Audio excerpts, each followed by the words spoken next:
Okay, for this show we've done something a little bit different. I've picked an intentionally tough time of year, the post-spawn situation for walleyes. The main reason I've chosen this is because on our website I probably get more questions about that than anything else. So we're going to come out and try and catch some fish. Now, we've got tough conditions here. Like I said, it's post-spawn. We've got some weather issues here. We've got a cold front, some storms moving in. We've got cooling water temperatures, which are never a good idea. Now, I don't think we're going to catch a lot of big fish, but in this situation, I'll be happy to catch any fish. I'm fishing today with my lovely wife, Lynn, and I got the dog Pucker along, and we're going to fish in the upper lakes of the Winnebago system, Lakes Poygan and Winneconne, trying to find post-spawn walleyes. And what happens up there is the fish move on shallow flats, and I'm talking 4 or 5 feet of water. So we're going to be fishing with spinners, planer boards. We're going to be fishing real quietly and real shallow, and we're going to try to show you how to get the next bite. Well, there is certainly a lot of gear to remember when you go spinner fishing for walleyes. Let's see, I got my rods, I got my boards, I got my drift sock, I got my dog, I got my wife. The net? Lynn, you forgot the net. Somebody's gonna get wet hands today. Well, as hard as this spring wind is blowing, Keith's hands won't stay wet for long. Besides, with 6 lines out over 3 to 5 feet of water and waves like these, at a time of year where the walleye bite is just starting to consider the idea of playing ball. We got one. Keith knows that the most pressing matter is getting everything he can out of each pass he and Lynn can make.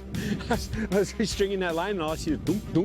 That flag just bobbing. And in any case, the thing Keith Kavajecz enjoys most about any type of fishing is the challenge. So taking the inclement weather into consideration, for this trip, he is right in his element. But he won't be very far out there. There's the bottom bouncer.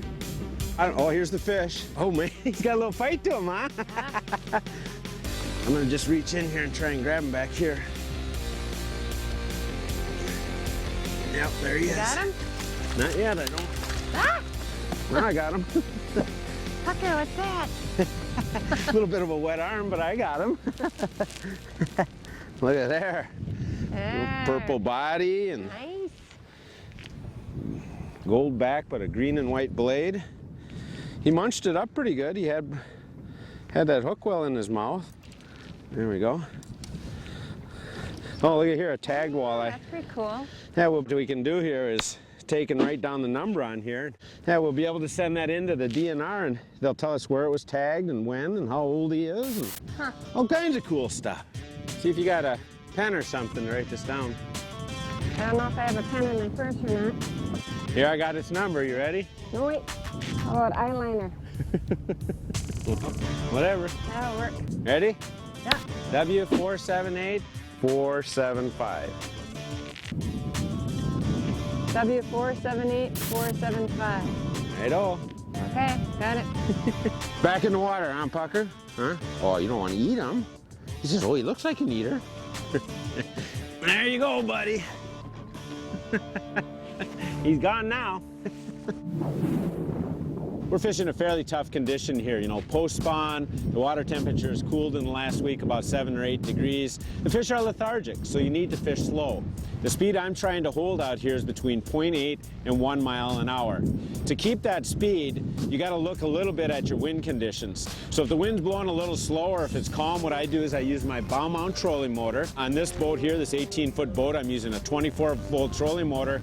A lot of times in a light or no wind, I'm only running the trolling motor at 2 or 3 speed, so it's fairly slow.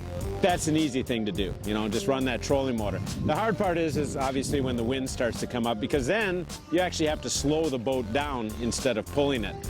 The first thing I'll look at doing is throwing out a drift sock. Now, if it's not too bad, I just throw out one drift sock. I try and run that right down the middle of the boat. If the wind would really start to blow, I might go so far as to turn my trolling motor straight backwards and actually help the drift sock slow us down even more. If the wind would really come up, I would probably throw out 2 drift socks, one off of each corner in that case, and then also turn my trolling motor around. So I'm gonna slow down. That's the key thing I've got to worry about. When I'm trolling down the lake here, I want to be going right with the wind. I don't want to be tilted off to one side or the other. If you're going right with the wind, both sides of your boards will be working at the correct speeds. If you're tilted off to the side, one's going to be going real slow, dragging on the bottom, the other one's going to be going too fast. So you want to keep that attitude right. The thing that you're going to use to do that is two things. First of all, your foot pedal. You could slightly adjust that one way or the other.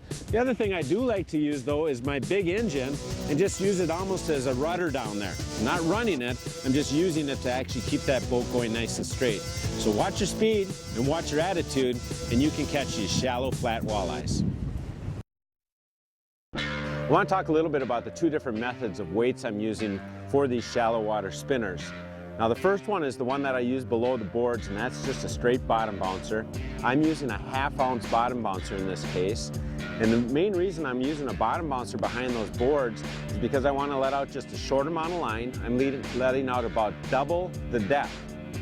So that means if it's 5 foot deep, I'm letting out 10 feet of line. And this line runs from the board down to the bottom bouncer, and this bottom bouncer is just ticking along the bottom. By keeping it fairly short, this bouncer will actually help hold the spinner up off the bottom. So that's the first method that I'm going to use. Now the second weight that I'm going to use is just a simple split shot, and that's sitting right here, and it's right ahead of a little ball bearing swivel. And then again, I'm going back on about a 4 foot snell to my spinner. This is what I'm going to use on my long rods, the rods that are just sitting in the rod holders over the side of the boat. Now with this, I'm using about a 1/8 ounce split shot, and what I do for that is let out 4 times the depth. So again, if I'm in 5 feet of water, I'm going to let out 20 feet of line. If I'm only in 4 feet of water, maybe 16 feet of line. The reason for this is because I'm using a lighter weight here than the bottom bouncers so that it goes further behind the boat. Since these are running the closest into the boat, I want the line out to be a little bit longer. Plus, I can adjust these as I go to different depths because there are no boards there. So the two different weighting systems I'm going to use are the bottom bouncers below boards, real light ones, or a small split shot, and that's what's putting these spinners right near the bottom, which is where the fish are hanging out. There's a good fish. Just sitting there watching that big long rod, and it goes boing. Really slow, nice and easy with this one. Oh Yeah, that's a good one. Okay, a little bit back, Lynn. Just, there you go, right there. All right, now bring your rod tip towards the engine. Perfect, perfect. Oh, God, don't fall off there. Man, look, you just got him with that back hook. Ooh, tagged. Oh, you can tell what he is. Cool. He's a male. Another tag, though. Brand new tag on him. Yeah, that's cool. Mr. Tag. That's a pretty decent sized fish there. That's a little male. See, something happened to him when he was young. Got a little extra spine, but kind of cool. That's actually a very nice representative of what's in the Winnebago system. That size fish right there. Very, very nice. All right, let's get him back. Man, we want more of them long rod hits. The real deal. Straight talk to make you a better fisherman. Brought to you by Bass Pro Shops. All right, so let me show you the spinners that we're using out here. I've already got my 2 hooks tied on. I've got a number 2 red hook and a number 4 black silver hook. Lightweight hooks, single hooks, because we're fishing down next to the bottom. And the next thing I'm going to add on to my snell, and it's about a 4 foot snell. It's tied with fluorocarbon, 15-pound fluorocarbon, is a body. And I'm using the small XPS bodies here. The nice thing about the bodies is that as this goes through the water, they're going to turn just a little, throw off a little bit more flash so they can draw on the fish. We found that the red ones, the purple ones, and the gold ones have been the best out here in this little bit more tannicky water. All right, then after that, you're going to add on a clevis. Right now I'm just using a quick change type clevis, a little plastic quick change. That allows me to switch around my blades real quickly. And then the last thing, of course, is the blade. Now, the size of blade is real important out here. You want to use fairly small blades. The reason you're going with small blades is because of their weight. If you use too big of a blade, it's going to crash down on the bottom and be picking up debris all the time. And at this slow speed, we just need something that's going to run a little bit higher. I'd like to be using a heavier blade. I think it's that vibration that's probably drawing these fish in, especially in this little bit tannickier water, but I just can't get away with anything bigger than a 3 or 4. So that's your setup there, just a small bladed spinner running down close to the bottom to catch these fish on shallow flats. Sight Bites. Answers to your questions from the Next Bite website. Brought to you by Purina. Sydney, do you like to surf the internet too? Yeah, technology is a wonderful thing. Speaking of technology, this week's Purina Sight Bites question has to do a lot with technology. There's a lot of questions on the websites these days about Lorance's new broadband technology and the Ethernet networking. Now, Keith Kavajecz, he's kind of a tech head. Keith, can you explain to us about how this stuff is rigged? Well, those two boxes you're talking about are actually called the Navico expansion port and the broadband sounder box. The broadband sounder is a box that actually enhances your sonar signal to your depth finders. So the transducer is actually coming up into the boat, into that box. That box is enhancing the signal, and then it's sent to the sonar displays as always. What that gives you is a better, crisper view of what's happening down below you. The bottom's going to be sharper and crisper. The arcs, the clouds of baitfish, you're going to be able to pick out those things a lot easier.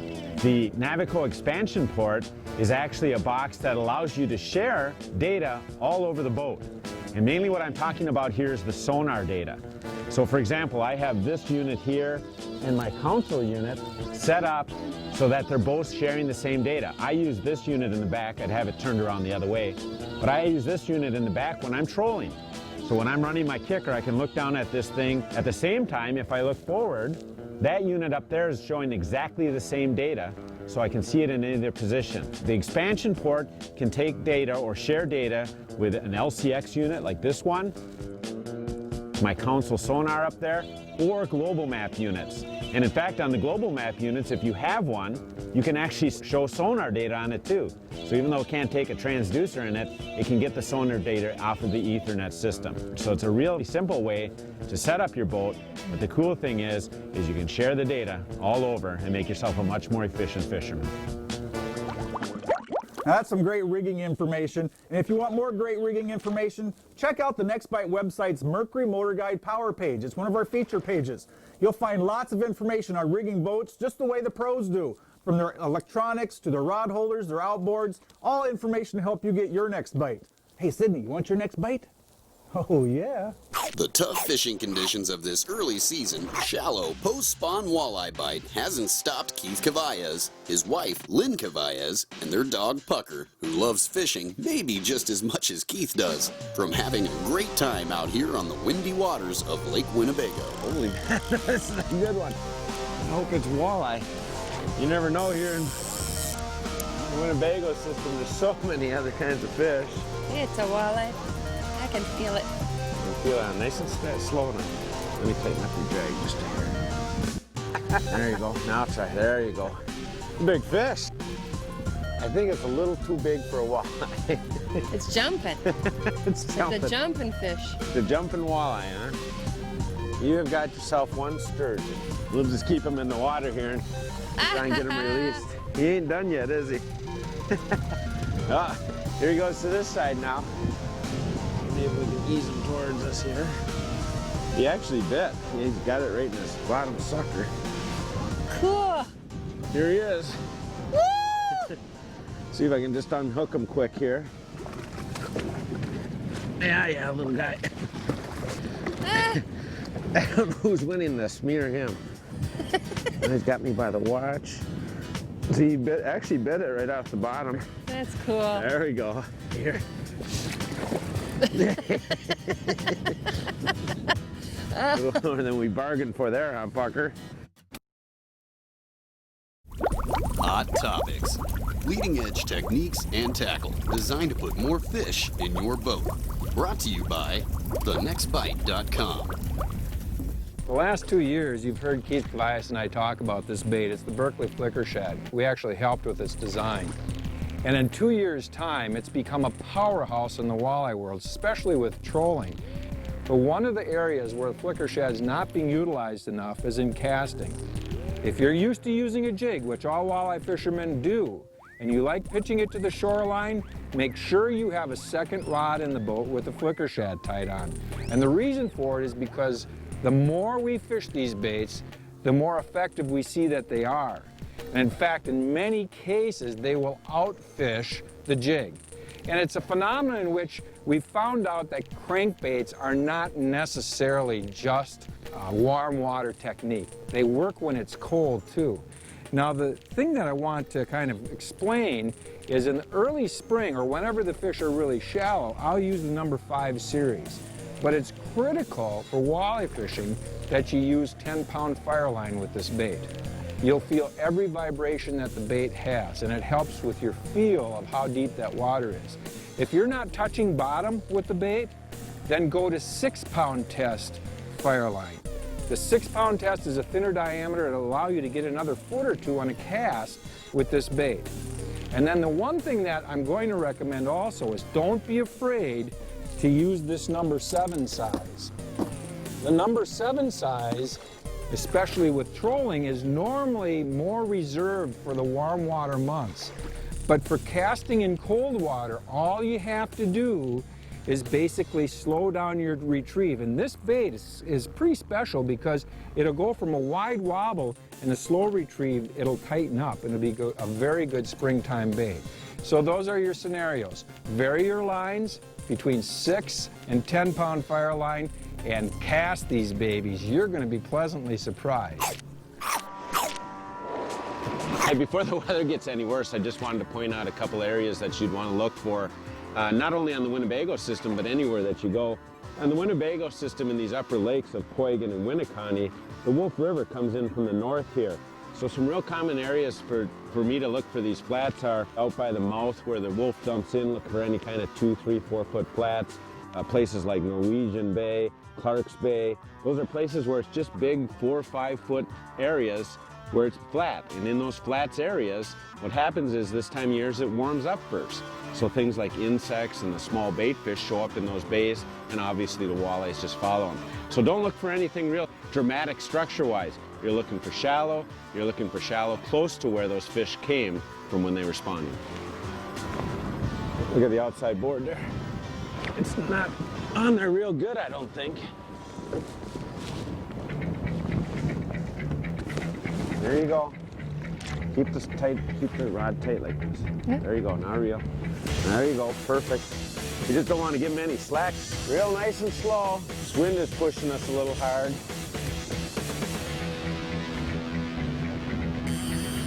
Keep it coming easy. Back up here with you. Okay, reel a little bit. It's a little tricky. We got so little line out that the walleye is going to be right here. There he is. Yeah, nice guy. We'll just kind of swing him in here. There he is. That's a good one. Yeah. Oh, look at it. He's even got, there's actually some leaves on that hook yet. I mean, that's how close to the bottom we're running. That's a shallow flat walleye coming up, eating. Not the prettiest day out, but pretty little walleye. Yeah. Yeah, we'll get them back in the water.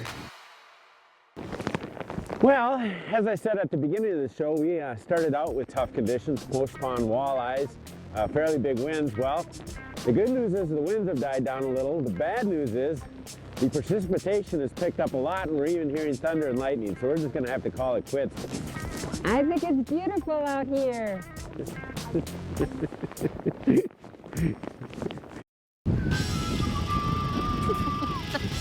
Near, near, near, near. You give me a big old kiss, hey. Come on. Where are they in the water there? There they are. I see them. I see them. What are they doing? Are they doing it? They're after my worm crawler. They're after it, Bucker. They're after that spinner. Where are they? So that's your setup there. Just a small bladed spinner running close to the bottom to catch these shallow water flats. Flats.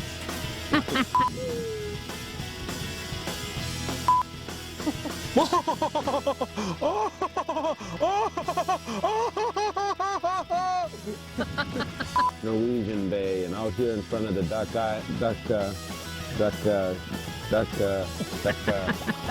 For more on the latest information for walleyes, muskies, and northern pike, check out the forums section and the extensive library of articles found on the Next Bite website at www.thenextbite.com, where you can always find real fishing information from real fishing experts.